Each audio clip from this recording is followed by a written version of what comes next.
အခုပဲဆုံးဖြတ်ချက်ချလိုက်ပါကိုဘဝရဲ့လက်ကျန်နေ့ရက်လေးတွေမှာဘသူကိုမှမမုန်းပဲနဲ့ဘသူကိုမှအညှိုးအတင်းအာဃာတတွေမထားပဲနဲ့ဘဝကိုအေးချမ်းစွာဖြတ်သန်းမယ်စိတ်ကိုပူလောင်စေမယ့်အရာစိတ်ကိုလေးလံစေမယ့်အရာတွေကိုလွတ်ချနိုင်ဖို့ဝေဝေးကနေရှောင်ကျဉ်တတ်ဖို့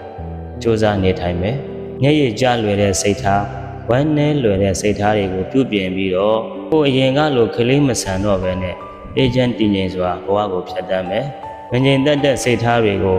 အေးချမ်းတည်ငြိမ်စွာရှိဖို့လောကဓာတ်တရားတွေကိုအကောင်းဆုံးရင်ဆိုင်နိုင်ဖို့အတွက်တရားများများနာဖြစ်အောင်အချိန်ပိုပေးရမယ်လူဘဝကြီးကိုရုပ်လှခြင်းရုပ်မလှခြင်းနဲ့မတိုင်းတာပဲနဲ့စိတ်ထားကောင်းခြင်းစိတ်ထားမကောင်းခြင်းနဲ့ပဲတိုင်းတာရမယ်စီးစိမ်ဥစ္စာများစွာရှိခြင်းစီးစိမ်ဥစ္စာများစွာမရှိခြင်းနဲ့မတိုင်းတာပဲနဲ့ကုသိုလ်ကောင်းမှုများစွာရှိခြင်းကုသိုလ်ကောင်းမှုများစွာမရှိခြင်းနဲ့ပဲဘဝကိုတိုင်းတာပြီးတော့ဖြတ်သန်းမယ်စီးစိမ်ဥစ္စာများစွာရှိပြီးတော့ကုသိုလ်ကောင်းမှုမရှိပြန်ရင်လည်းပဲဒီဘဝတော့ချမ်းသာမယ်နောက်ဘဝတော့ကောင်းကျိုးချမ်းသာတွေကိုရမှာမဟုတ်ဘူးစီးစိမ်ဥစ္စာလည်းရှိမယ်ကုသိုလ်ကောင်းမှုလည်းရှိထားမယ်ဆိုရင်ဒီဘဝလည်းကောင်းကျိုးချမ်းသာရတယ်လို့နောက်ဘဝတွေမှာလည်းပဲအထက်တန်းကြတဲ့ဘဝတွေကိုရောက်မှာဖြစ်ပါတယ်ဒါကြောင့်ဒီနေ့ပဲဆုံးဖြတ်ချက်ချလိုက်ပါ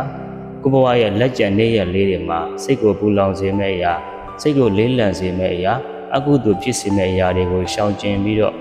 စိတ်ကိုအေးချမ်းစွာထားပြီးတော့ကုသိုလ်ကောင်းမှုတွေများစွာလုပ်ပြီးအေးချမ်းတည်ငြိမ်စွာနဲ့ဘဝကိုဖြတ်သန်းနေထိုင်ပါ